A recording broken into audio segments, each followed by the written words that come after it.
भगवद गीता अध्याय 13। जय श्री कृष्ण दोस्तों। गीता और इसका ज्ञान अनवरत बह रहा है और सदियों से बहता आया है और आगे भी बहता रहेगा। लेकिन हमारी कोशिश है कि इसको आपकी ही भाषा में ऐसे प्रस्तुत करें कि यह आपके जीवन का हिस्सा बन जाए।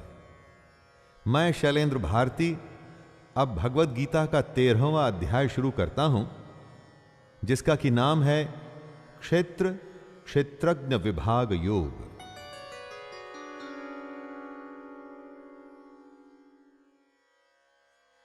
अर्जुन उवाच प्रकृतिं पुरुषं चैव क्षेत्रं क्षेत्रज्ञमेव च एतद्वेदितुमिच्छामि ज्ञानं ज्ञेयं च केशव। अर्जुन के प्रश्न अभी खत्म नहीं हुए हैं और कृष्ण के उत्तर भी नहीं। अर्जुन प्रकृति और पुरुष, क्षेत्र और क्षेत्रज्ञ तथा ज्ञान एवं ज्ञान के लक्ष्य के विषय में जानना चाहता है। कुरुक्षेत्र को धर्म क्षेत्र भी कहा जाता है। क्यों? एक प्रकृति होती है जो दिखती है और हमारे चारों तरफ होती है, और एक प्रकृति हमारे अंदर भी होती है जिसे हम एटीट्यूड कहते हैं। दोस्तों, ज्ञान हासिल करना तो बहुत अच्छी बात है, लेकिन ज्ञान का लक्ष्य क्या है? इसे क्यों हासिल करें? इसी तरह की कुछ बातें जो सुनते तो रोज हैं लेकिन समझते कम हैं, उन्हीं के बारे में अब कृष्ण बताएंगे। श्री भगवानुवाच इदं शरीरं कौन्तेय क्षेत्रमित्यभिधीयते एतद्यो वेत्ति तं प्राहुः क्षेत्रज्ञ इति तद्विदः। कृष्ण कहते हैं कि हमारा ये शरीर क्षेत्र है। जैसे खेत में बोए गए बीजों का उनके अनुरूप फल समय पर प्रकट होता है, वैसे ही हमारे शरीर में बोए हुए कर्मों के संस्कार भी बीज हैं, जिनका फल समय पर प्रकट होता है। इसलिए हमारे शरीर का नाम क्षेत्र भी है, और जो इस बात को जानता है उसको क्षेत्रज्ञ कहते हैं। बात को जानने से मतलब है कि जो इस बात का तत्व, इसका मर्म जानता है, ऐसे मनुष्य को ज्ञानी कहते हैं। जिस तरह से एक किसान अपने क्षेत्र का ध्यान रखता है, ठीक वैसे ही हमें भी अपने शरीर का ध्यान रखना होता है।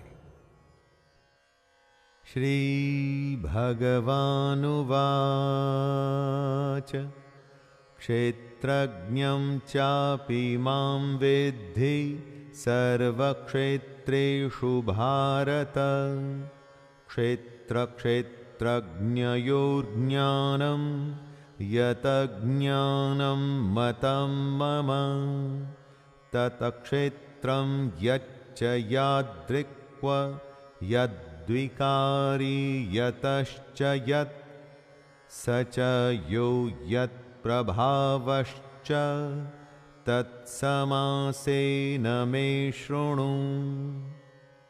जहां पर कुछ होता है उसे शरीर या क्षेत्र कहते हैं, और इस होने का जहां पर प्रभाव पड़ता है, असर होता है, उसे क्षेत्रज्ञ कहते हैं। बात बड़ी सूक्ष्म है, बारीक है, इसे बड़े ध्यान से समझना पड़ेगा। दोस्तों, हम अपने शरीर से अलग हैं। जो हमारे शरीर में होता है, जैसे कि कोई विकार, तो उसका असर हम पर पड़ता है। इसीलिए ही हम क्षेत्रज्ञ हैं। जैसे कि खेत में खाद, बीज और पानी आदि डाला जाता है तो उसका असर उसकी फसल पर पड़ता है, ऐसे ही हम जो भी अपने शरीर के साथ करते हैं, उसमें अच्छे बुरे संस्कार जब डालते हैं तो उसका असर हम पर पड़ता है, हमारे कर्मों पर पड़ता है। ऋषिभिर्बहुधा गीतं छन्दोभिर्विविधैः पृथक् ब्रह्मसूत्र पदश्चैव हेतुमद्भिर्विनिश्चितः। बहुत बड़े बड़े ऋषियों ने क्षेत्र और क्षेत्रज्ञ का तत्व बताया है। कितने ही विविध मंत्रों द्वारा इसको विभाग में बांटकर बताया गया है। यहां तक कि ब्रह्म सूत्र के पदों द्वारा भी क्षेत्र और क्षेत्रज्ञ का तत्व बताया गया है। मतलब अब कृष्ण उसी बात को हमें बताएंगे जो वेदांत महर्षि और ब्रह्म सूत्र भी कहते हैं। गीता सारे उस ज्ञान का संचयन है जो हमारे वेदों और उपनिषदों में समाहित है। दोस्तों, हमारे ऋषियों की हजारों वर्षों की साधना के बाद का हासिल किया हुआ ज्ञान गीता के 18 अध्यायों में चुन चुन के बताया गया है। इसी बात की तरफ कृष्ण इशारा कर रहे हैं। महाभूतान्यहंकारो बुद्धिरव्यक्तमेव च इंद्रियाणि दशैकं च पंचचेन्द्रियगोचरः इच्छा द्वेषः सुखं दुःखं संघातश्चेतना धृतिः एतत् क्षेत्रं समासेन सविकारमुदाहृतम्। कृष्ण क्षेत्र के बारे में बताते हुए कहते हैं, 5 महाभूत यानी कि अग्नि, जल, वायु, आकाश और पृथ्वी इस क्षेत्र का स्वरूप है। 5 महाभूत के साथ अहंकार, बुद्धि, हमारी मूल प्रकृति तथा 10 इंद्रियां ही वो विकार हैं जिससे हमारे इस क्षेत्र का स्वरूप बनता है। इसी स्वरूप में एक मन और 5 इंद्रियों के विषय अर्थात शब्द, स्पर्श, रूप, रस और गंध भी शामिल है। इन सब के अलावा इच्छा, द्वेष, सुख, दुख, स्थूल देह का पिंड, चेतना और धैर्य भी क्षेत्र के विकार हैं। दोस्तों, जिन जिन साधनों से हम इस दुनिया से डील करते हैं, एक तरह से वो सारे विकार माने गए हैं शरीर रूपी क्षेत्र के। हमारे इसी क्षेत्र में बोया गया अच्छा या भला संस्कारों के रूप में उगता है। जैसे किसान अपनी खेती काटता है, वैसे ही हम अपने संस्कार, अपने कर्म काटते हैं। अमानित्वम दंभित्वम अहिंसा क्षान्तिरार्जवम् आचार्योपासनं शौचं स्थैर्यमात्म विनिग्रह।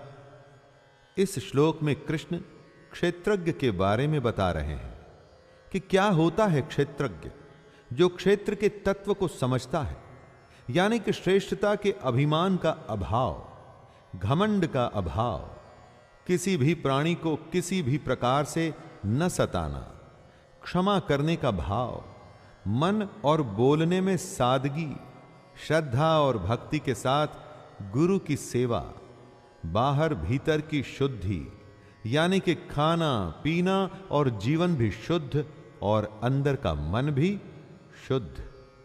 इन सब के साथ में अंतःकरण की स्थिरता भी यानी कि स्टिलनेस ऑफ द माइंड क्षेत्रज्ञ होता है। दोस्तों, अपने को, अपनी आत्मा को, अपने अस्तित्व को जानना और उसे आचरण में लाना ही क्षेत्रज्ञ कहलाता है। इंद्रियार्थेषु वैराग्यम् अहंकार एव च जन्म मृत्यु जरा व्याधि दुःख दोषानुदर्शनम्। क्षेत्रज्ञ की ही परिभाषा को समझाते हुए कृष्ण कह रहे हैं कि इस लोक और परलोक के संपूर्ण भोगों में आसक्ति का अभाव होना चाहिए।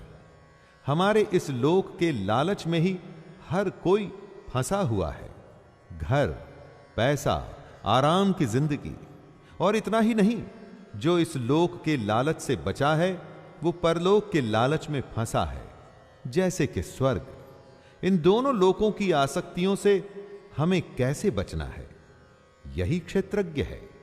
क्षेत्रज्ञ बनाने के लिए हमें यह भी सोचना जरूरी है कि हम में अहंकार का भी अभाव कैसे हो।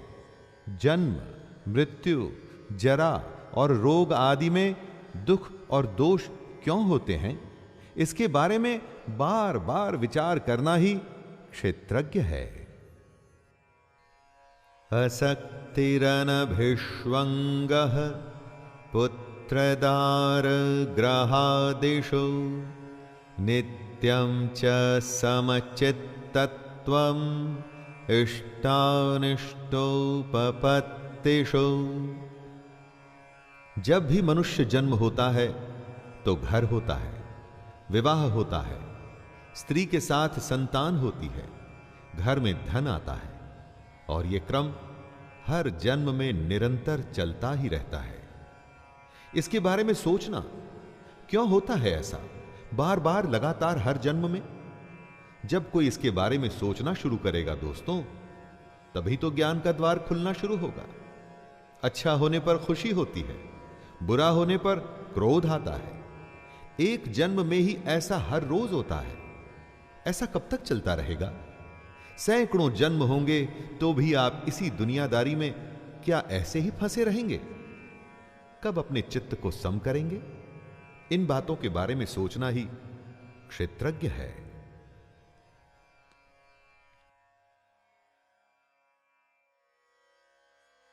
मयि चानन्ययोगेन भक्तिरव्यभिचारिणी विविक्तदेशसेवित्वं रतिर्जनं संसदि। क्षेत्रज्ञ वही होता है जिसमें क्षेत्र के बारे में ज्ञान होता है। कृष्ण उसी के बारे में बता रहे हैं कि आखिर ज्ञान क्या होता है। वो कहते हैं कि मुझ परमेश्वर में अनन्य योग द्वारा अव्याभिचारिणी भक्ति का होना। अव्याभिचारिणी भक्ति यानी कि ऐसी भक्ति जिसमें वासुदेव के अलावा और कोई नहीं। ऐसी भक्ति का होना ही ज्ञान है। इसके अलावा एकांत और शुद्ध देश में रहने का स्वभाव और विषयासक्त मनुष्यों के समूह में रहने की आसक्ति का न होना भी ज्ञान है। एकांत सिर्फ योगी को ही पसंद आता है। बाकी जो विषयासक्त लोग होते हैं ना दोस्तों, वो भीड़ में रह के अपनी दुनिया में फंसे रहते हैं। इससे अलग होकर के ध्यान करना ही ज्ञान है। अध्यात्म ज्ञान नित्यत्वं तत्त्वज्ञानार्थ दर्शनम् एतज्ज्ञानमिति प्रोक्तम् अज्ञानम यदतोन्यथा। ज्ञान क्या है और क्या नहीं, उसी को कृष्ण स्पष्ट कर रहे हैं। आधिपत्य आध्यात्म ज्ञान क्या होता है? जिस ज्ञान से यह पता चले कि बस आत्मा ही सब कुछ है, आत्मा के अलावा और कुछ भी नहीं, वो होता है आधिपत्य आध्यात्म ज्ञान। और तत्व ज्ञान वो होता है जिससे परमात्मा से साक्षात्कार हो। इस ज्ञान के बाद बस परमात्मा ही दिखता हो और कुछ भी नहीं। इस तरह से आध्यात्म ज्ञान और तत्व ज्ञान, बस ये दो ज्ञान होते हैं और कुछ भी नहीं। जो भी इनके विपरीत है वो अज्ञान है। जैसे कि मान, दंभ, हिंसा आदि। अज्ञान हमें आध्यात्म और तत्व से दूर ले जाता है। आध्यात्म ज्ञान और तत्व ज्ञान हमें सच्चाई के पास लाता है।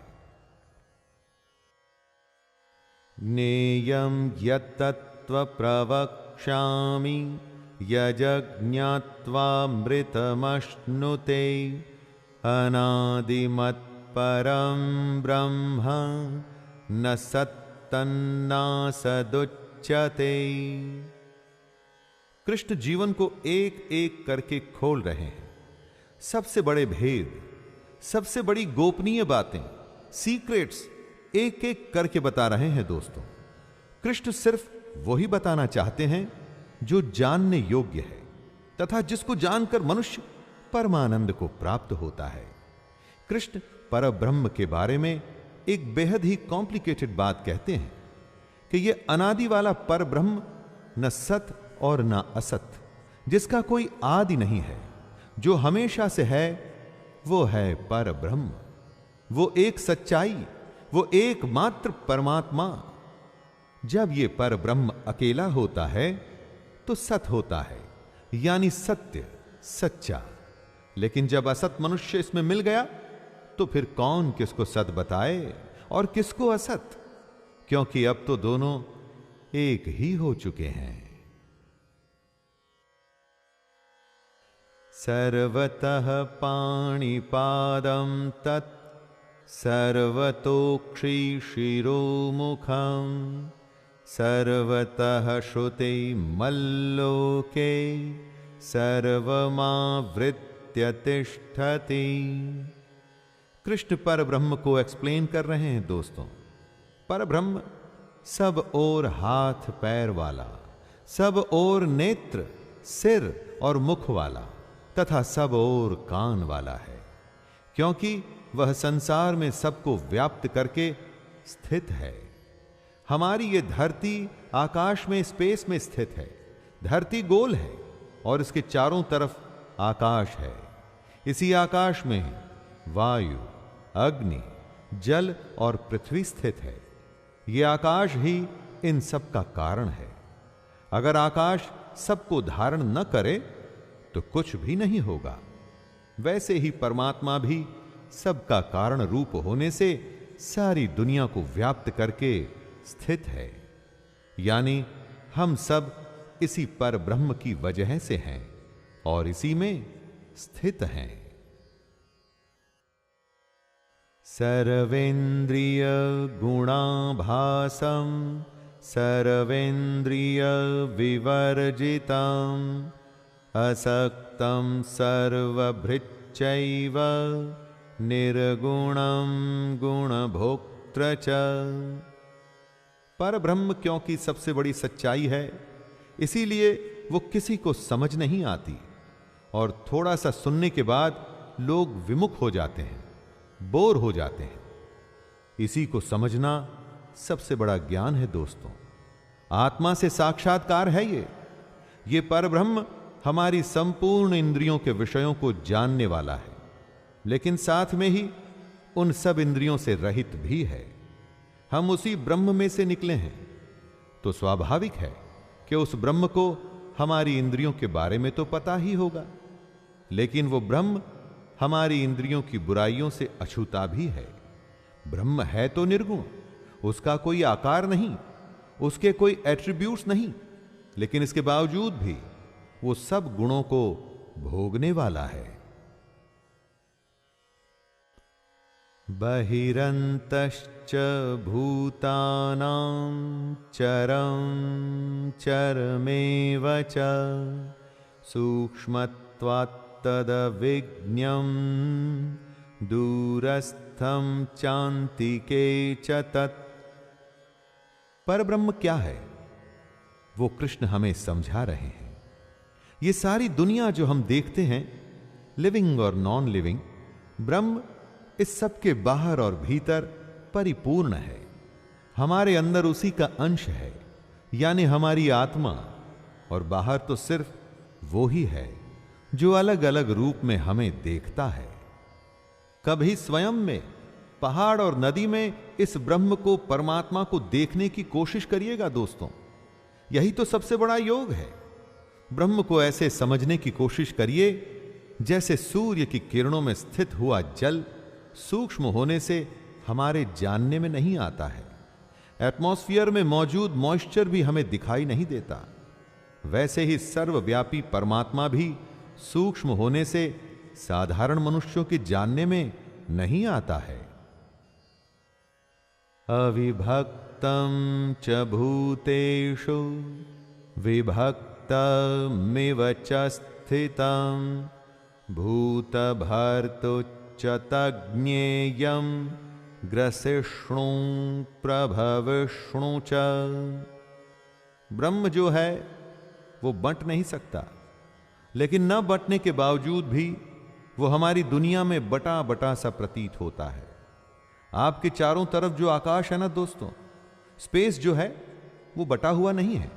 आप वहीं पर कुछ घड़े रख दीजिए, स्पेस तो इन घड़ों में भी है। तो जो अभी बटा हुआ नहीं था वो अब इन घड़ों के आकार के अंदर बंट गया। वैसे ही परमात्मा सब भूतों में एक रूप से स्थित हुआ भी पृथक पृथक अलग अलग की भांति प्रतीत होता है। ब्रह्मा, विष्णु और महेश की त्रिमूर्ति को समझाते हुए कृष्ण कहते हैं कि परमात्मा विष्णु रूप से भूतों को धारण पोषण करने वाला और रुद्र रूप से संहार करने वाला यानी शिव जी, तथा ब्रह्मा रूप से सबको उत्पन्न करने वाला है। ज्योतिषामपि तज्ज्योतिस् तमसः परमुच्यते, ज्ञानं ज्ञेयं ज्ञानगम्यं हृदि सर्वस्य विष्ठितम्। ये परब्रह्म ज्योतियों की भी ज्योति है। जो भी अग्नि और प्रकाश आप देखते हैं उसमें जो ज्योति है वो वही परमात्मा है। ये परमात्मा बोध स्वरूप है, यानी ज्ञान का स्वरूप है। यही जानने के योग्य है, मतलब इसी को जानने की कोशिश करनी चाहिए दोस्तों। और यह परमात्मा प्राप्त होता है तत्व ज्ञान से। इस दुनिया में बहुत कुछ खरीद के या लेन देन से प्राप्त होता है। परमात्मा को पहले आपको समझना पड़ेगा, वो क्या है, कैसे है, क्यों है। इसी को तत्व ज्ञान कहते हैं। और तत्व ज्ञान हासिल करने के बाद ही परमात्मा आपको हासिल होगा, क्योंकि यह परमात्मा हम सबके हृदय में विशेष रूप से स्थित है। इसकी और कोई जगह नहीं।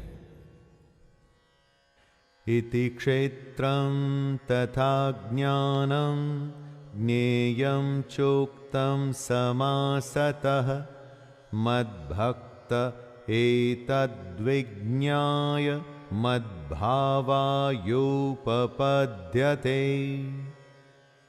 हे अर्जुन, इस प्रकार से मैंने तुझे क्षेत्र, ज्ञान और जानने योग्य परमात्मा के बारे में बताया। मेरा भक्त इसको तत्व से जानकर मेरे स्वरूप को प्राप्त होता है। कृष्ण ने बताया कि हमारा शरीर ही क्षेत्र है। जिस तरह से खेत में बीज बोए जाते हैं उसी तरह से हमारे शरीर में संस्कार बोए जाते हैं, जिसका कि हमको फल मिलता है। उस ब्रह्म का जो अंश हम में और हमारे बाहर है उसको जानना ही सबसे बड़ा ज्ञान है। और इस ज्ञान की प्राप्ति के बाद रास्ता खुलता है परमात्मा को हासिल करने का। यही रास्ता या तो कृष्ण को पाने का है या उस कृष्ण में खुद को विलीन कर लेने का। श्री भगवानुवाच प्रकृतिं पुरुषं चैव विध्यनादि उभावपि, विकारांश्च गुणांश्चैव विद्धि प्रकृतिः संभवान्। इस श्लोक में कृष्ण प्रकृति और पुरुष के बारे में बता रहे हैं। प्रकृति और पुरुष, शिव और शक्ति, इन्हीं दोनों के साथ आने से ये दुनिया आगे बढ़ती है। लेकिन क्या है ये प्रकृति और पुरुष? कृष्ण कहते हैं कि अर्जुन, तो इन दोनों को अनादि जान, यानी कि दोनों ही हमेशा से हैं, सनातन हैं। और साथ में हमारे अंदर जो राग द्वेषादि विकार हैं वो भी प्रकृति से ही उत्पन्न होते हैं। किसी के लिए प्रेम या द्वेष जैसे भाव इसी प्रकृति में से आते हैं। और सात्विक, राजसिक और तामसिक तीन गुणों से बने जो पदार्थ होते हैं वो भी इसी प्रकृति से ही उत्पन्न होते हैं। श्री भगवानुवाच कार्यकरण कर्तृत्वे हेतुः प्रकृतिरुच्यते, पुरुषस्तुरुच्यते पुरुषः सुख दुःखानां भोक्तृत्वे हेतुरुच्यते। दोस्तों, कार्य और करण को समझिए। कार्य में क्या क्या आता है उसकी लिस्ट जानिए। कार्य यानी 5 महाभूत, आकाश, वायु, अग्नि, जल और पृथ्वी, तथा शब्द, स्पर्श, रूप, रस, गंध। आइए अब करण को जानें। बुद्धि, अहंकार और मन, तथा श्रोत्र, त्वचा, रसना, नेत्र और घ्राण एवं वाक, इसके अलावा हाथ, पैर, उपस्थ और गुदा। कार्य और करण दोनों प्रकृति से ही उत्पन्न होते हैं। इन्हीं कार्य और करण की वजह से पैदा होते हैं सुख और दुख। इन सुख और दुख को भोगने वाले को कहते हैं पुरुष। इस डेफिनेशन से आपको पुरुष और प्रकृति को समझने में आसानी होगी दोस्तों। पुरुषः प्रकृतिस्थो हि भुंगक्ते प्रकृतिजान् गुणान् कारणं गुणसंगोस्य सदसद्यो निजन्मसु। पुरुष प्रकृति के बीच में खड़ा है और प्रकृति से पैदा हुए गुणों को वो भोगता है।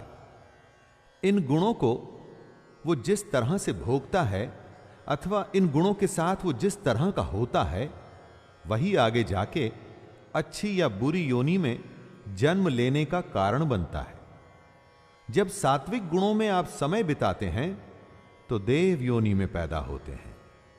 रजोगुण के संग से मनुष्य योनि मिलती है और तमोगुण यानी कि तामसिक गुणों के संग से पशु आदि नीच योनियों में जन्म होता है। दोस्तों, नीच से यहां अर्थ बुरे या गिरे हुए का नहीं है, बल्कि यह है कि वो योनि जो मनुष्य के जैसे सोच नहीं सकती, वो सोचती है जैसे पशु सोचता है।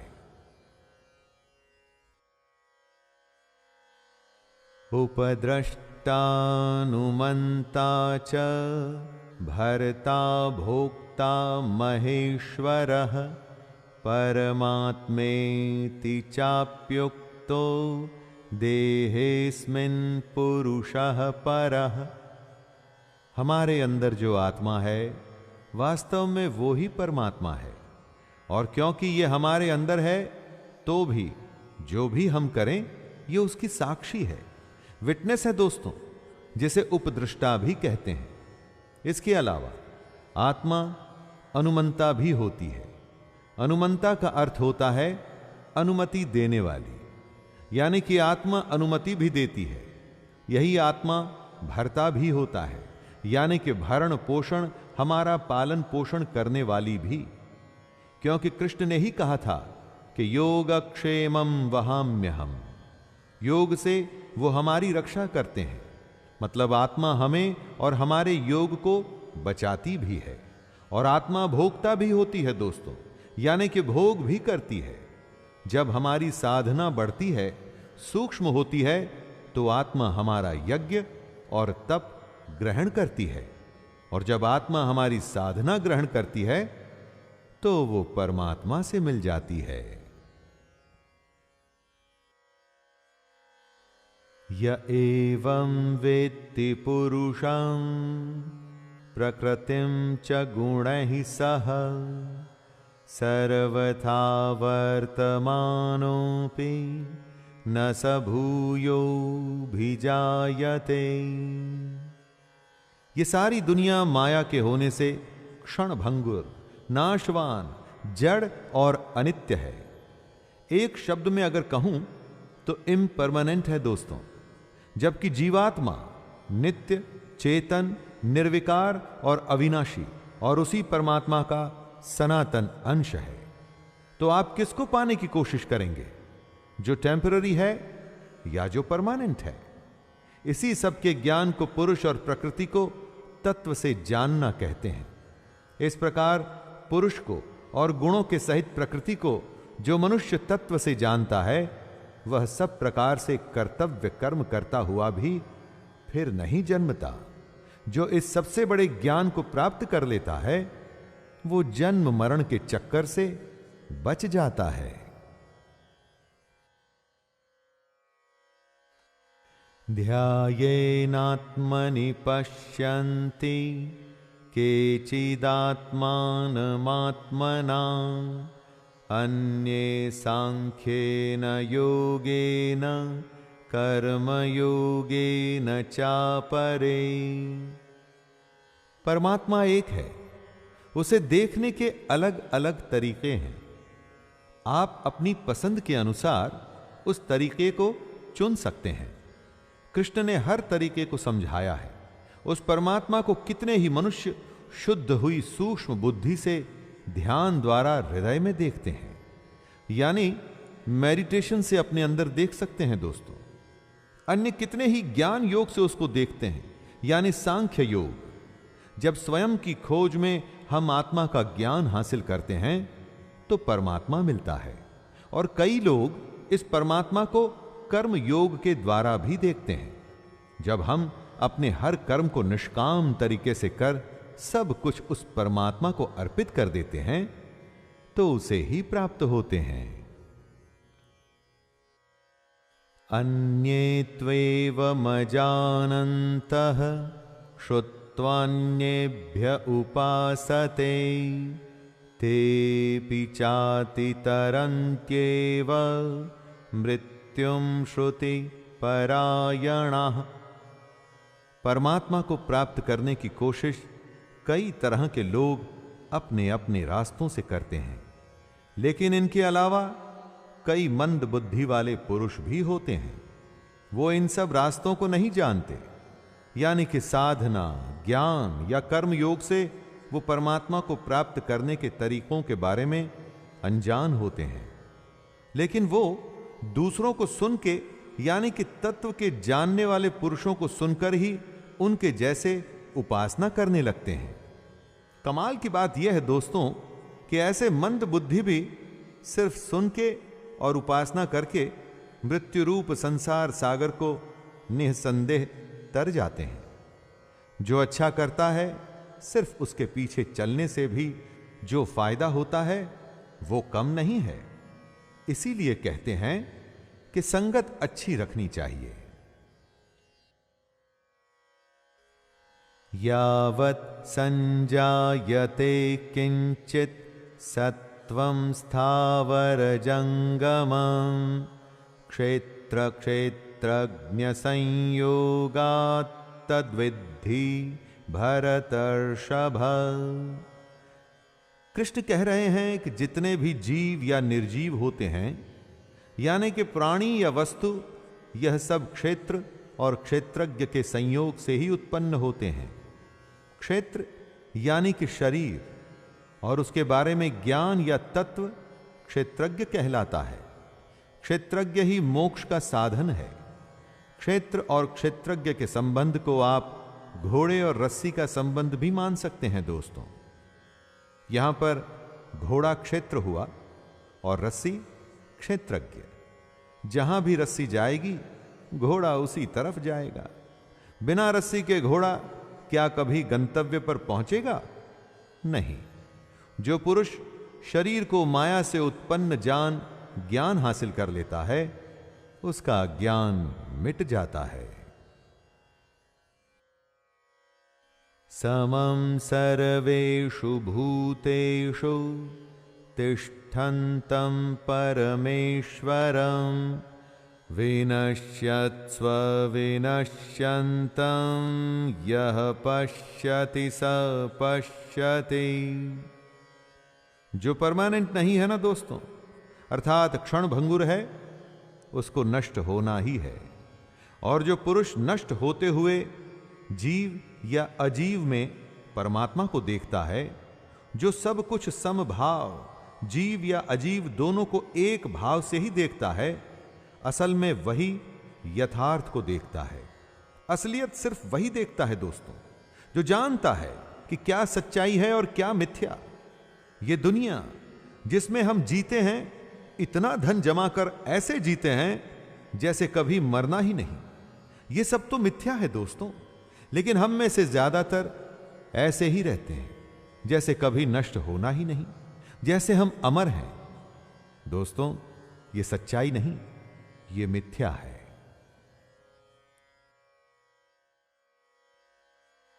समं पश्यन् हि सर्वत्र समवस्थितमीश्वरं न हि नस्त्यात्मनात्मानं ततो याति परां गतिं। जिसको हर किसी प्राणी में, हर किसी वस्तु में परमेश्वर दिखे, जो हर किसी को समभाव से देखे, वही ज्ञानी है। हमसे ज्यादातर लोग अपने शरीर को ही सबसे बड़ी सच्चाई मानकर एक झूठी दुनिया में जीते रहते हैं, इस दुनिया में फंसे रहते हैं, और फिर एक दिन आत्मा हमारे शरीर में से निकल जाती है और हमारा ये शरीर नष्ट हो जाता है। उसके बाद कोई दूसरी योनि, कोई दूसरा शरीर मिलता है। अज्ञानी का ये क्रम आना जाना लगा ही रहता है दोस्तों। जो जितना बड़ा अज्ञानी होता है वो उतने जन्म बर्बाद करता है, लेकिन ज्ञानी सब में परमेश्वर को समान देखते हुए अपने जीवन को नष्ट नहीं करता, इसीलिए वो परम गति को प्राप्त होता है। प्रकृत्यैव च कर्माणि क्रियमाणानि सर्वशः यः पश्यन्ति तथात्मानं कर्तारं स पश्यति। तीन गुणों से बनी हुई माया ही प्रकृति है। हमारे सारे कर्म मन, शरीर और वाणी के द्वारा ही किए जाते हैं, और इन कर्मों के पीछे प्रकृति ही होती है। जो ज्ञानी होता है वो ये जानता है कि इन कर्मों के पीछे कर्ता प्रकृति है, आत्मा नहीं। हमसे हमारे कर्म हमारी प्रकृति करवाती है, आत्मा नहीं दोस्तों। ये बात सिर्फ ज्ञानी ही समझता है, और इसीलिए सिर्फ वो ही यथार्थ को देखता है। बाकी सब अज्ञानी सच्चाई नहीं, मिथ्या देखते हैं, और क्योंकि वो मिथ्या देखते हैं तो दुनियादारी में लगे रहते हैं और कर्मों के बंधन में बंध के एक के बाद एक दूसरे जन्म में आते और जाते रहते हैं।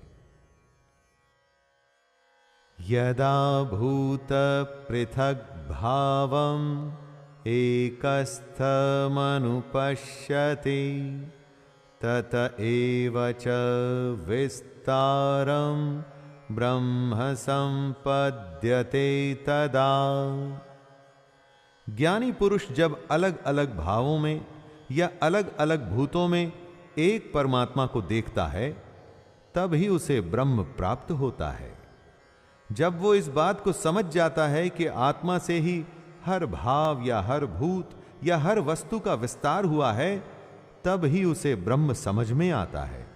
जैसे कि जब ज्ञानी को यह समझ में आता है कि आत्मा से ही प्राण, आत्मा से ही आशा, आत्मा से ही तेज, आत्मा से ही जल, आत्मा से ही अन्न का विस्तार हुआ है, आत्मा से ही ये सब प्रकट हुआ है, उसमें ही सब विलीन हो जाना है, तब उसे ब्रह्म समझ में आता है।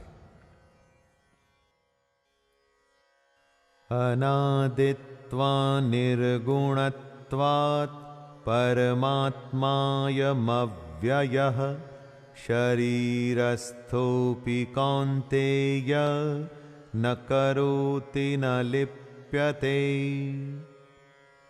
दुनिया में जो भी कुछ होता है उसके पीछे कुछ न कुछ कारण होता है। बारिश का होना, दिन और रात का होना, सब कुछ कारण की वजह से है। जिसका कुछ कारण नहीं होता उसे अनादि कहते हैं। जैसे कि ब्रह्म या परमात्मा, उसी परमात्मा का ही अंश है हमारी आत्मा। आत्मा अनादि भी है और निर्गुण भी। निर्गुण का मतलब है दोस्तों कि आप किसी डेफिनेशन या एट्रीब्यूट से उसे डिफाइन नहीं कर सकते। जो अनादि होता है उसका कभी नाश नहीं होता। यही वजह है कि आत्मा शरीर में होते हुए भी शरीर के कर्मों में या संस्कारों में लिप्त नहीं होती। यथा सर्वगतं सौक्षम्यादाकाशं नोपलिप्यते सर्वत्रावस्थितो देहे तथात्मानोपलिप्यते। आकाश या स्पेस हर कहीं है, लेकिन इस आकाश में आप कोई रंग भर सकते हैं? क्या इसे मोड़ या तोड़ सकते हैं? वो इसलिए कि आकाश सूक्ष्म है, सटल है। आकाश लिप्त नहीं होता, किसी चीज या वस्तु में इन्वॉल्व नहीं होता। दोस्तों, आकाश के जैसे ही हमारी आत्मा भी सूक्ष्म होने की वजह से हमारे शरीर के गुणों में लिप्त नहीं होती। हमारी देह के गुण प्रकृति के कारण से होते हैं। प्रकृति की वजह से जो भी होता है वो स्थूल है, यानी कि नाशवान है, लेकिन आत्मा का कभी नाश नहीं होता। तो ये किसी भी तरह के शरीर में रहे, आत्मा का वो ही स्वरूप रहता है और वो स्वरूप कभी बदल नहीं सकता। यथा प्रकाशयत्येकः कृत्स्नं लोकमिमं रविः क्षेत्रं क्षेत्री तथा कृत्स्नं प्रकाशयति भारत। जब सूर्य प्रकाशित होता है तो उसका प्रकाश सब तरफ फैलता है, जमीन पर भी, पेड़ पर भी, पक्षी पर भी और हर किसी वस्तु पर। तो क्या हम ये कह सकते हैं कि सूर्य का प्रकाश कैसे बंट के हर वस्तु पर या प्राणी पर पड़ रहा है? नहीं, वो प्रकाश तो एक है और सब पर गिर रहा है, हर किसी को वो प्रकाशित कर रहा है। इसी तरह से आत्मा भी है। एक ही आत्मा संपूर्ण क्षेत्र को प्रकाशित करता है। सूर्य की तरह ही हम सब में, जीव या निर्जीव में, आत्मा एक ही है और वो किसी में लिप्त नहीं। इस तरह से आप भी आत्मा को एक ही माने दोस्तों, उसे एक परमात्मा माने, बटा हुआ नहीं। क्षेत्र क्षेत्रज्ञयोरेवम् अंतरं ज्ञानचक्षुषा भूत प्रकृति मोक्षं च ये विदुर्यान्ति ते परम्। क्षेत्र को जड़, विकारी, क्षणिक और नाशवान माने, यानी कि टेम्पररी माने दोस्तों, और क्षेत्रज्ञ को नित्य, चेतन, अविकारी और अविनाशी माने, यानी कि अनादि, अनंत और परमानेंट। जो इस तरह से क्षेत्र और क्षेत्रज्ञ के भेद को, दोनों के बीच के फर्क को जानता है, वो ही ज्ञानी है। जो पुरुष प्रकृति से मुक्त हो जाते हैं और अपने ज्ञान नेत्रों से क्षेत्रज्ञ के तत्व को जानते हैं, वे परम ब्रह्म परमात्मा को प्राप्त होते हैं। ऐसे पुरुष कर्म के बंधन से मुक्त हो जाते हैं, क्योंकि वो अज्ञान को, मिथ्या को खत्म कर चुके हैं। वो सच्चाई जान चुके हैं। उन्होंने अपना जन्म वेस्ट नहीं किया और मोक्ष को प्राप्त कर लिया। तो दोस्तों, ये था भगवत गीता का 13वां अध्याय। इस अध्याय में क्षेत्र और क्षेत्रज्ञ, पुरुष और प्रकृति की बात की गई। क्या ज्ञान जरूरी है और क्या नहीं, ये भी बताया गया। अब आगे 14वें अध्याय में फिर से मुलाकात होगी। तब तक के लिए अपने दोस्त शैलेंद्र को आज्ञा दीजिए। जय श्री कृष्ण।